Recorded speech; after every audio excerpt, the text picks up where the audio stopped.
한결 온화해진 날씨로 삼육동 골짜기 나무들에도 봄꽃이 피어나기 시작했습니다. 매스컴에 실린 기사처럼 온난화로 인하여 꽃들이 피어나는 시기가 예전보다 이르다 하는데요. 이번 한 주도 꽃망울이 펴지면서 온 세상 하얗게 그리고 노랗게 물들여가고 있습니다. 평안하셨는지요?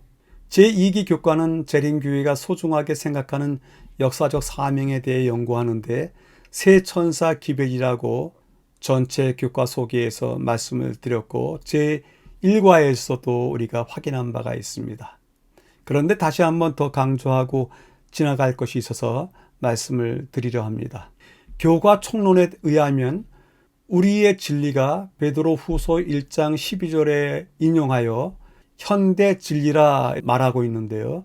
여전히 중요한 신학 용어이면서 재림교회의 정체성을 확연히 드러내는 용어입니다. 다른 해석이 있을 수 없습니다.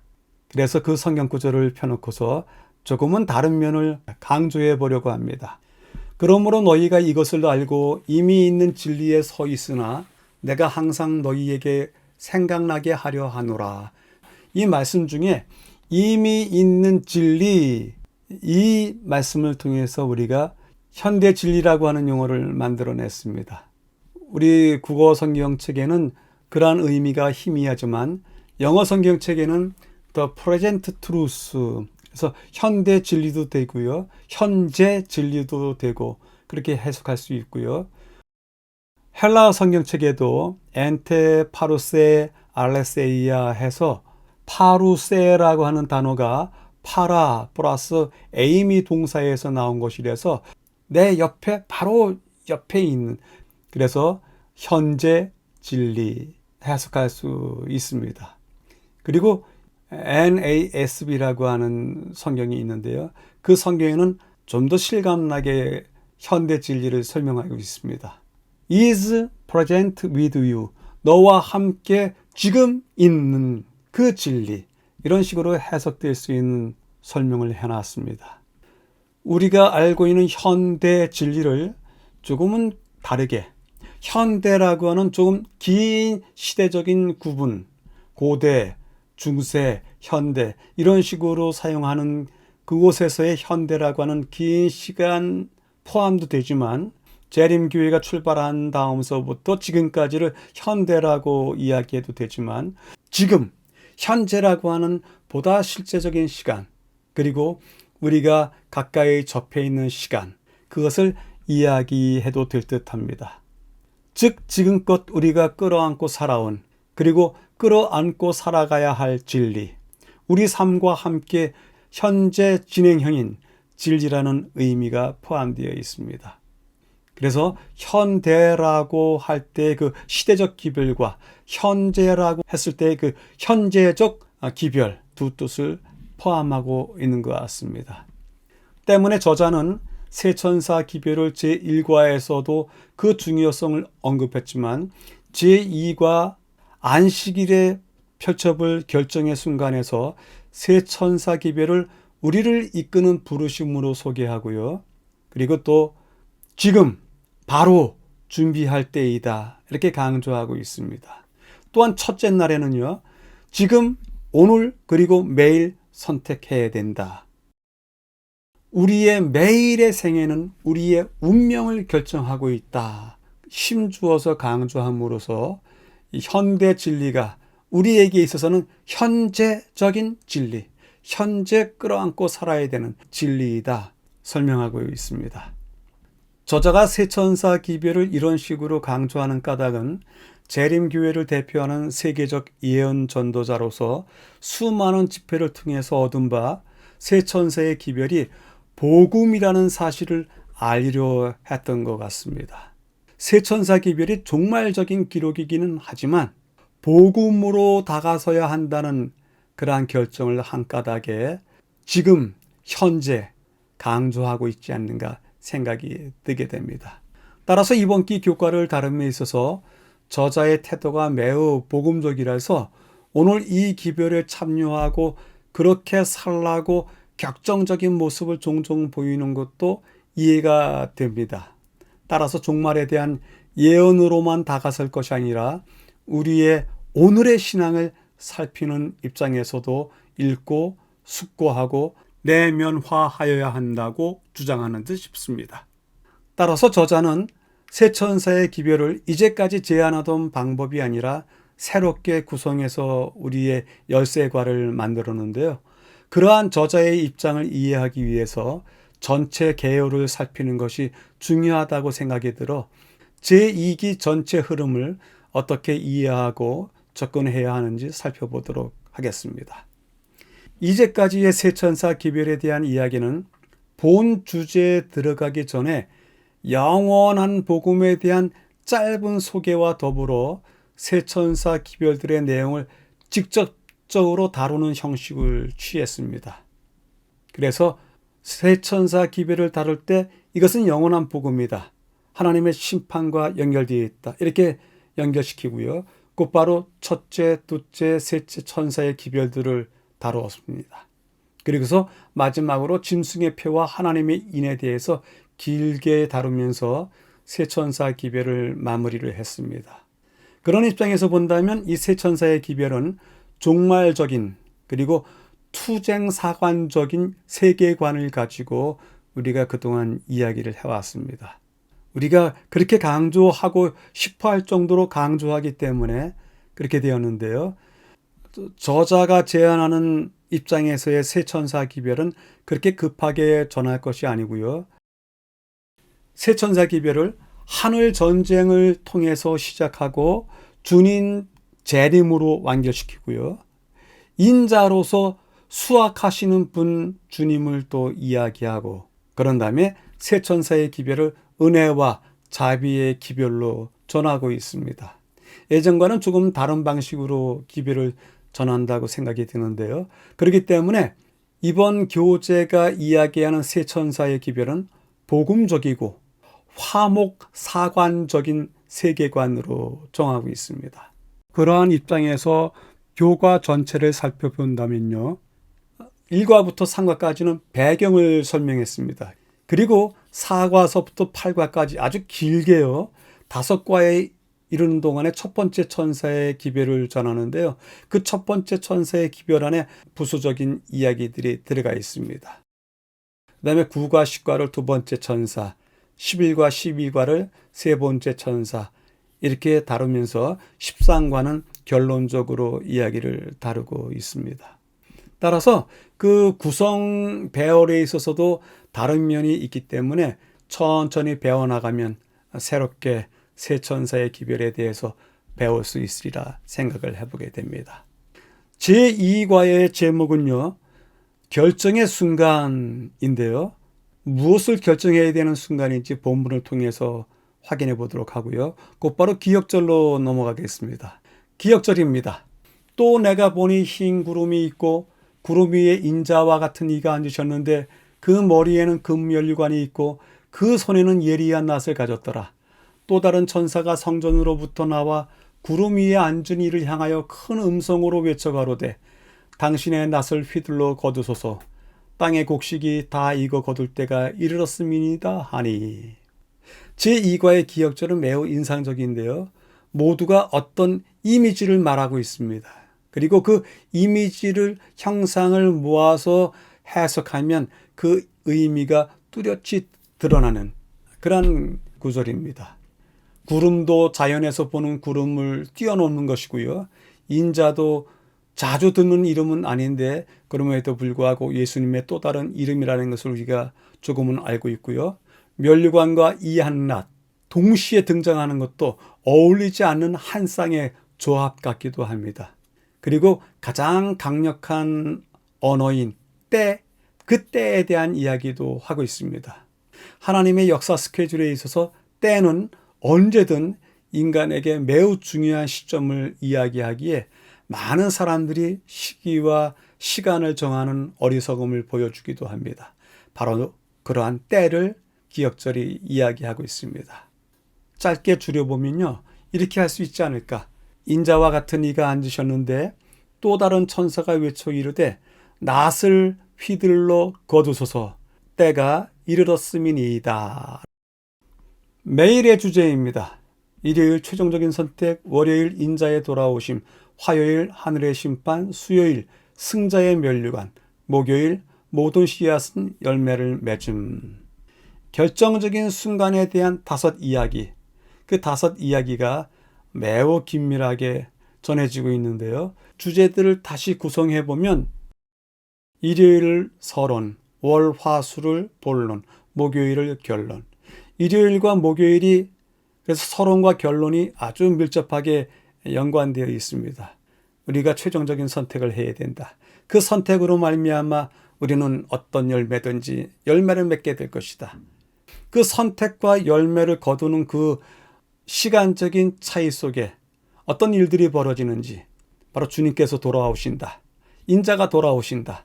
그가 하늘에서 심판하실 것이다. 그가 오셨는데 승자의 면류관을 쓰시고 계시더라. 본문 주제의 본론으로서 예수님의 재림에 초점을 맞추고 있습니다. 전체 배경입니다. 하나님은 항상 그분의 백성들에게 말씀하셨고 각 시대마다 그 시대의 사람들이 들어야 할 적절한 진리를 주셨다. 인류 역사의 마지막 날에도 이렇게 하실 것이 확실합니다. 그렇기 때문에 새 천사의 기별은 예수님의 마지막 기별이면서 자비의 기별이다. 또한 예수님의 의의를 신뢰하도록 이끄는 부르심이 될 것이다. 예전에 새 천사의 기별에 대해서 그것이 심판이다. 또 종말에 대한 기별이다. 복음이다. 영원한 복음이다. 그런 정도까지 말씀을 했지만 저자는 자비의 기별이다. 우리로 하여금 예수님의 의의를 신뢰하도록 이끄는 부르심이다. 하면서 보다 더 복음적인 요소를 가미시킨 것을 볼 수 있습니다. 항상 그리고 각 시대마다 말씀하셨다. 홍수 때도 그렇게 하셨고 초림 때도 그렇게 하셨고 재림 전 심판 때와 또 재림 전의 사건들에도 그렇게 말씀해 주셨다. 특별히 인류 역사의 마지막 날에 긴박한 기별이기에 새 천사에 의해서 전달하실 것이다. 마지막 기별로서 듣는 이 기별을 대할 때 지금 우리가 선택하자. 지금의 선택은 미래에도 영향을 끼친다. 미루지 말자. 바로 지금 해야 한다. 그래서 전체 배경을 줄여보면요. 지금 미래의 사건을 위한 결정적인 때이다. 결정의 때이다. 오늘이 결정의 때라고 하는 그 설렘이 우리에게 있는가? 우리에게 주어졌는가? 스스로 질문해 볼 수 있을 듯 싶습니다. 첫째 날입니다. 최종적인 선택. 요한계시록 14장은 6천여 년에 걸쳐 죄와 악에 물든 타락하고 반역적인 세상에 대한 예수님의 마지막 자비의 기별이다. 요한계시록 22장에서 예수님은 자신이 속히 오리라 3번 말씀하셨다. 특히 악한 세계의 모든 권세가 그들을 대적할 때 갑자기 예수님 편에 설 가능성은 전혀 없다. 아주 중요한 말씀들을 주시는데요. 이 말씀들 역시 복음적인 호소가 이 안에 들어가 있습니다. 6천년 반역의 세상, 새 천사의 기별은 자비의 기별이 될 것인데 이 기별은 최종적이고 또 돌이킬 수 없는 날이 올 것임을 알려주는 기별이다. 그러기에 더 이상 다른 기별은 없다. 이 기별이 자비의 기별로서 주님께서 주시는 마지막 기별이 될 것이다. 온 땅에 울려 퍼질 것이다. 특별히 이 기별 속에는 요한계시록 22장에 예수님이 나는 속히 오리라 라고 3번 말씀하셨는데 실제로 시간적으로 속히 오실 것도 포함이 되지만 모든 사람에게 임할 것임을 암시하고 있다. 속히 와서 무엇을 하실 것인가? 의로운 자 의롭게, 불의한 자를 불의한 그대로 놓아두실 것이다. 본문을 한번 보도록 할까요? 불의를 행하는 자는 그대로 불의를 행하고 더러운 자는 그대로 더럽고 의로운 자는 그대로 의를 행하고 거룩한 자는 그대로 거룩하게 하라. 그리고 3번째 이야기에서는요. 마지막 위기에 예수님의 편에 설 가능성이 없다? 없습니다. 그때 하나님께서 사람들을 변화시키지 않으실 것입니다. 마지막 부분에 그런 말씀이 있습니다.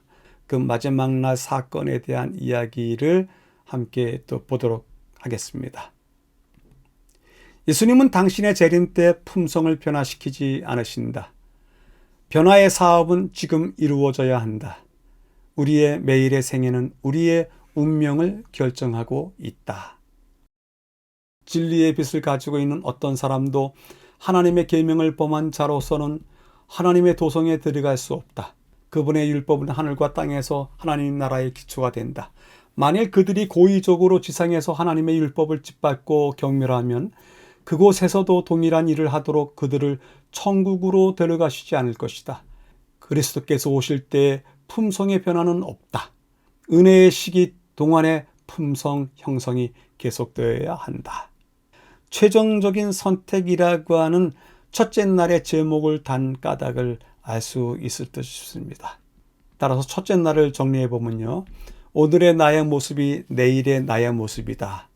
내일 바뀌면 되지 않겠는가 생각을 하고 있지만 오늘의 나의 모습이 내일의 나의 모습이다.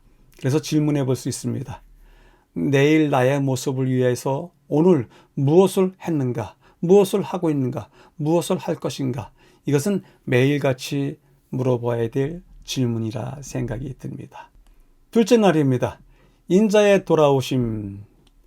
요한계시록 14장은 백성과 세상을 향한 마지막 날의 기별이다. 예수님은 복음서에서 자신을 언급하기 위해서 인자라는 용어를 82회나 사용하셨다. 마태복음에 나오는 성경 구절들을 인자와 관련해서 무슨 뜻인지 찾아봐라. 세 천사의 기별의 중심에는 예수님이 다시 오신다. 예수님께서 재림하실 것이다. 그 약속이 성취될 것이다. 이것을 강조하고 있습니다. 세 천사의 기별로서 각각 천사의 기별 안에 있는 재림 메시지, 그리고 그 재림의 메시지가 우리를 준비시키는 복음적인 메시지로서 투영이 되어야 된다. 이런 견해를 앞으로도 계속 보이십니다. 인자가 82회나 사용되었다. 근데 그 인자가 누구이다? 인자라고 하는 말의 뜻이 사람의 아들인데요. 쉽게 이야기해서 사람의 아들 예수, 우리와 함께 있었던 예수, 그 이야기를 하시는 겁니다. 우리 사이에 섰던 분, 그 순수하게 우리와 함께 같이 섰던 분으로서 그분의 이름 대신에 사용하는 단어가 인자이다. 사람의 아들로 사셨던 분이시기 때문에 우리를 구속하실 자격도 있으시다. 왜냐하면 인간이 겪어야 될 모든 아픔들, 상처들, 그리고 그의 고난들, 그분이 겪으셨을 뿐 아니라 우리와 같은 자로서 유혹도 당하셨지만 승리하셨기 때문에 그분은 우리를 구속하실 자격이 있다. 인자라고 하는 단어가 나오는 몇몇 곳이 있는데요. 그런 구절들을 찾아보라고 했습니다. 인자가 아버지의 영광으로 그 천사들과 함께 오리니 그때 각 사람이 행한 대로 갚으리라. 그때 인자의 징조가 하늘에서 보이겠고 그때에 땅의 모든 족속들이 통곡하며 그들이 인자가 구름을 타고 능력과 큰 영광으로 오는 것을 보리라. 인자가 자기 영광으로 모든 천사와 함께 올 때에 자기 영광의 보좌에 앉으리니 모든 민족을 그 앞에 모으고 각각 구분하기를 목자가 양과 염소를 구분하는 것 같이 하여. 새 성경절이 다 인자가 포함되어 있습니다. 인자가 천사들과 함께 온다. 인자가 구름 타고 오신다. 능력과 큰 영광으로 오시는데 모두가 볼 것이다. 그리고 인자가 오셔서 구분하실 것이다. 이런 이야기들이 포함이 되어 있습니다. 예수께서는 이후에 인자가 권능의 우편에 앉은 것과 하늘 구름을 타고 오는 것을 너희가 보리라고 하였다. 그때에는 지금 그 법정에서 일어나고 있는 장면과 정반대되는 장면이 나타날 것을 보여주셨다. 생명과 영광의 주로서 그분은 하나님 우편에 앉으실 것이다. 그분은 온 세상의 재판관이 되실 것이며 그분의 판결에는 상소할 수 없을 것이다. 그때 모든 은밀한 일들이 하나님의 얼굴의 빛 가운데 드러나게 될 것이며 각 사람은 행한 대로 심판을 받을 것이다.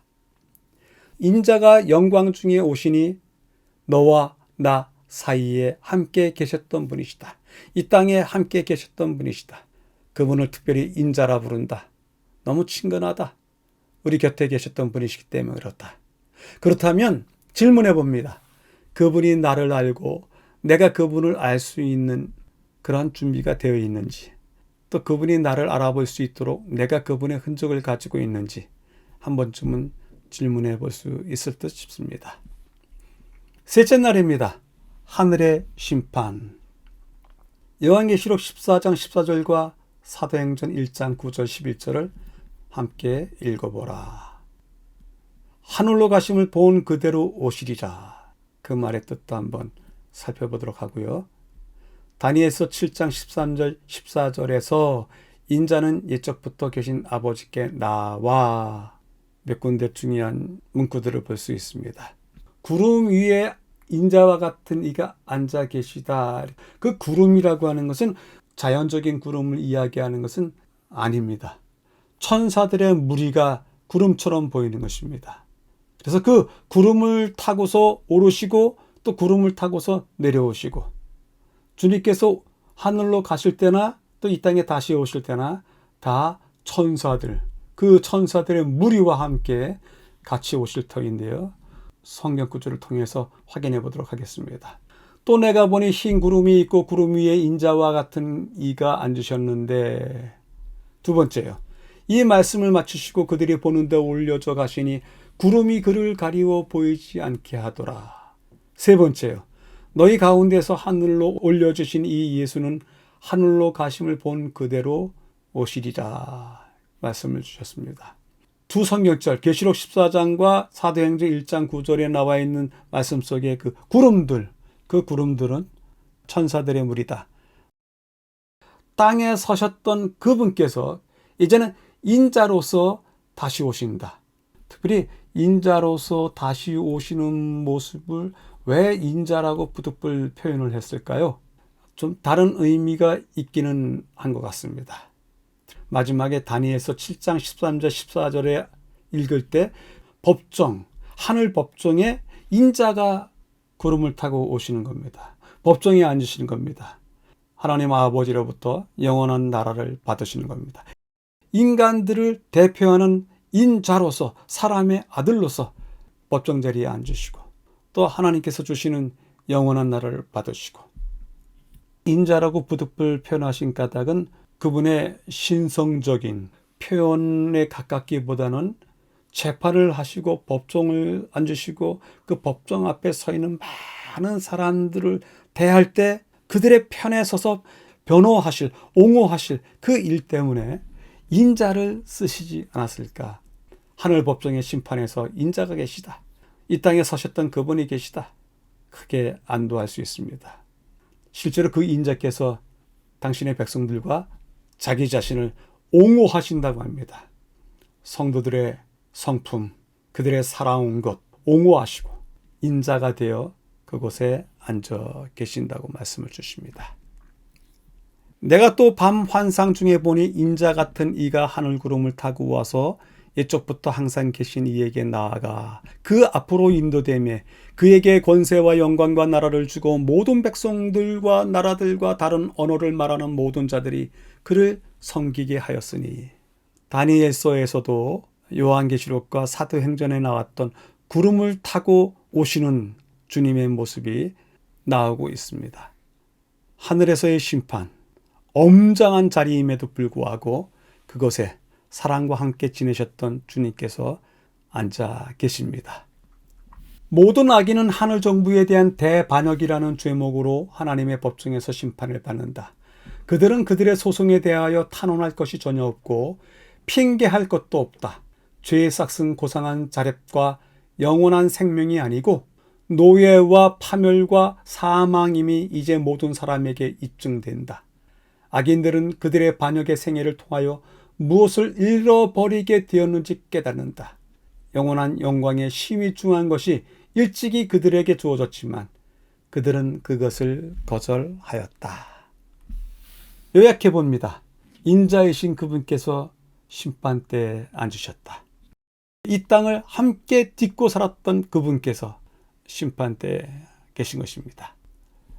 심판대 앞에 섰을 때 무엇을 요청하겠는가 하면 그 대답을 찾아보시게 되길 바랍니다. 넷째 날입니다.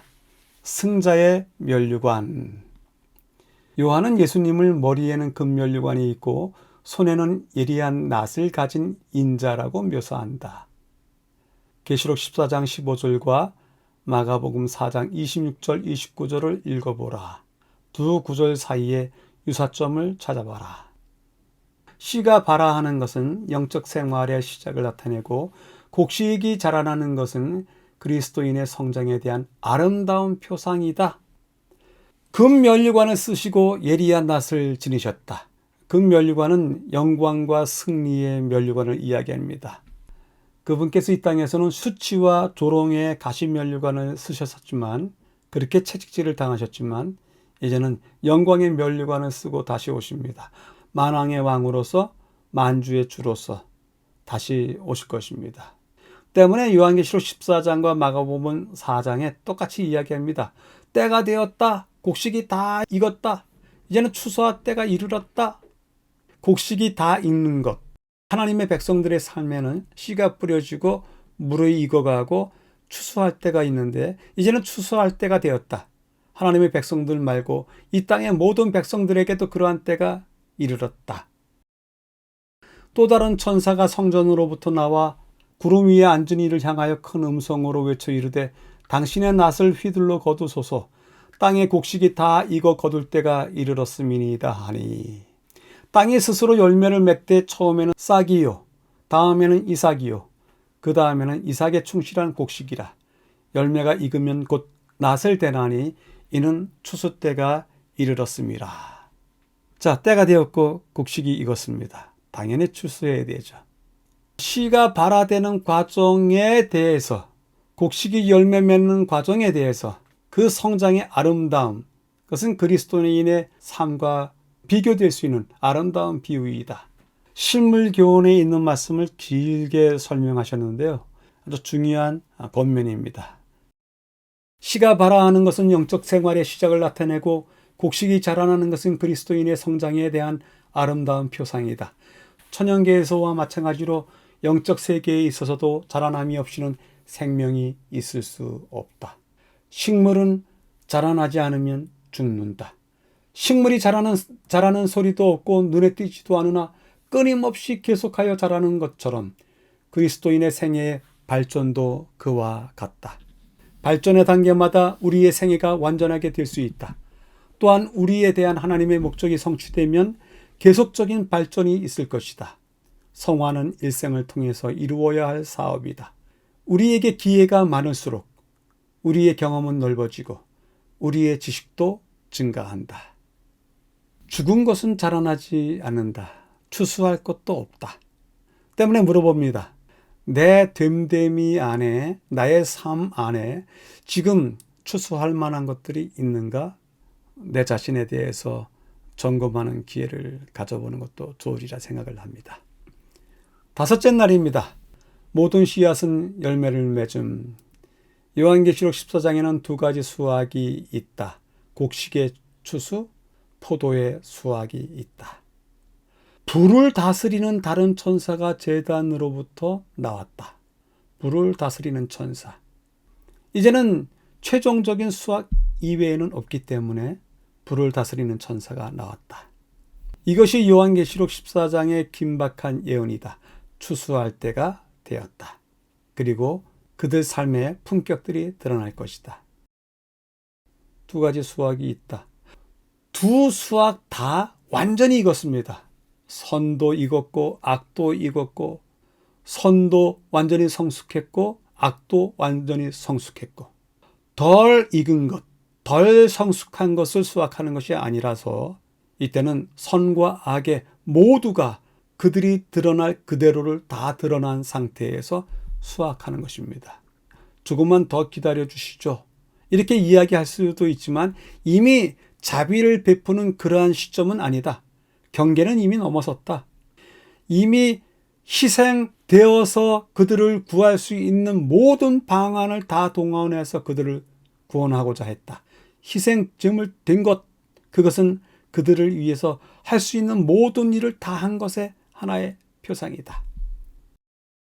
하나님이 죄를 알지도 못하시는 이를 우리를 대신하여 죄로 삼으신 것은 우리로 하여금 그 안에서 하나님의 의가 되려 하려 하심이라.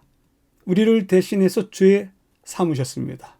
죄 삼으셔서 그 죄의 싹을 치르는 모든 일이 다 이루어졌습니다. 그 일로 인해서 하나님의 의가 되도록 기회를 주신 것이 십자가에서의 일이었습니다. 그리스도께서 우리를 위하여 저주를 받은 바 되사 율법의 저주에서 우리를 속량하셨으니 기록된 바 나무 위에 달린 자마다 저주 아래에 있는 자라 하였습니다. 죄인들을 위해서 저주도 받으셨습니다. 모든 일을 다 하셨던 것입니다. 지금은 추수할 때입니다. 성품들이 다 드러날 것입니다. 선과 악의 성품, 순종과 불순종의 성품들, 그것들이 온전히 다 드러날 것이다. 이는 우리가 다 반드시 그리스도의 심판대 앞에 드러나 각각 선악간에 그 몸으로 행한 것을 따라 받으려 함이라. 그분의 판결에 대하여 항소할 길도 없고 오해도 결코 없고 오인도 있을 수 없는 이 장엄하고 무서운 재판석에 그대가 설 때 그대는 침묵해질 것이다. 그대가 지금 죄를 버리고 열심히 회개하고 그리스도의 의의 옷을 입지 아니하면 그대는 범죄하고 정죄받고 소망 없는 상태로 서게 될 것이다. 요약해 보면요, 우리 삶의 모든 것이 열매로서 드러날 것이다. 우리 안에 있는 선도 완전히 수확할 열매를 맺게 되고 우리 안에 있는 악도 완전히 그 악의 모양이 다 익은 채로 드러나게 될 것입니다. 때문에 오늘 품성 변화의 과정을 겪지 못한다면 우리가 언제 이 품성의 변화를 위해서 애를 쓸까요? 본문에 답을 주셨는데 오늘이라고 이야기를 합니다. 더 깊은 연구를 위해서 확인을 해봤습니다. 지적, 영적인 면 모두에서 바라봄으로 변화하게 된다는 것은 하나의 법칙이다. 사람은 자신이 정한 순결과 양성과 진실의 표준 이상으로 향상할 수 없다. 만일 자아를 자신의 최고의 이상으로 삼는다면 그는 자기 이상의 표준에 결코 도달할 수 없다. 이 정도면 됐어. 나는 이제 내가 정한 바 최고의 수준까지 올랐어. 이렇게 이야기한다면 그는 그 표준 이상으로 도달할 수 없다고 이야기를 합니다. 언젠가 마지막 박해, 짐승의 표 등이 올 것을 알면서도 그때가 되면 이 모든 것들을 바르게 할 것이라고 생각하는 사람들은 매우 위험한 길을 선택하는 것이다. 하나님은 지금 바로 이 순간 우리를 부르셔서 우리의 삶을 그분께 바치라고 하신다. 동일한 말씀을 주십니다. 하나님은 지금 바로 이 순간 우리를 부르셔서 우리의 삶을 그분께 바치라고 하신다.